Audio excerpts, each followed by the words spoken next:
High guys, welcome back to Emo's cooking. গরমকাল আসবেই, বেশি বেশি তৃষ্ণা পাবেই। একটু বেশি গরম পড়লেই অনেক সময় পানি খেয়ে কিন্তু মন ধরে না। এই ড্রিঙ্কসটা বানিয়ে তৃষ্ণা মেটাবেন। এটার নাম মিন্ট লেমনেড। পুদিনার সাথে লেবুর অসাধারণ স্বাদের রিফ্রেশিং এই ড্রিঙ্কসটি খাওয়ার জন্য এখন আর দোকানে যেতে হবে না। হাতে গোনা অল্প কিছু উপকরণ দিয়ে আপনি এখন নিজেই বানিয়ে ফেলতে পারবেন। চলুন শিখে ফেলি। ভিডিও ভালো লাগলে লাইক এবং কমেন্টস করতে কিন্তু ভুলবেন না। শুরু করছি আজকের রেসিপির সুপারস্টার পুদিনা পাতা দিয়ে। ব্যবহার করছি 1 কাপ। চেষ্টা করবেন একদম ফ্রেশ পুদিনা পাতা নিতে।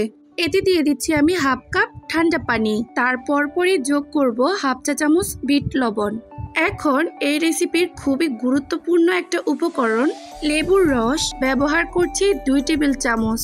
এই ড্রিঙ্কসটার জন্য আপনারা হলুদ বা সবুজ যে কোনোটাই ব্যবহার করতে পারবেন। কি বলেন, স্বাদটা কি আরেকটু বাড়াবো? চলুন দিয়ে দিই হাফ চা চামচ জিরা গুঁড়ি। অবশ্যই চেষ্টা করবেন ঘরে টেলে নেওয়া জিরাই ব্যবহার করতে। দিয়ে দিব 3 টেবিল চামচ চিনি।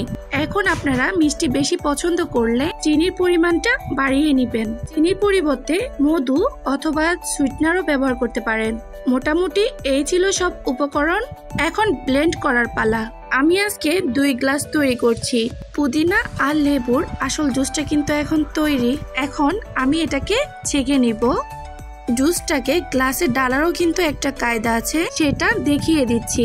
প্রথমে এক একটি গ্লাসে 4টা করে বরফ দিয়ে দিচ্ছি। 2টো গ্লাসে আমরা হাফ করে দিয়ে দিব পুদিনা এবং লেবুর জুসটি। অবশ্যই এটাকে ছেঁকে নিবেন। ঢালতে ঢালতে আর একটা কথা আপনাদেরকে জানিয়ে দিই, এই লেবু পুদিনার মিক্সটা আপনারা আরামসে 3 দিন পর্যন্ত এটাকে ফ্রিজে রেখে দিতে পারবেন। তাই লেমনেডের পিপাসা আজকে মেটানোর পরে পরশু পর্যন্ত চলবে।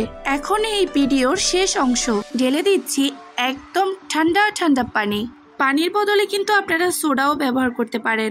স্প্রাইট বা 7 আপ এটা না দেওয়ার চেষ্টা করবেন, কারণ তখন আরো বেশি মিষ্টি হয়ে যাবে আর স্বাদটা কিন্তু একদম ভিন্ন লাগবে। এভাবে একটা চামচ দিয়ে ভালোভাবে মিশিয়ে নিতে হবে।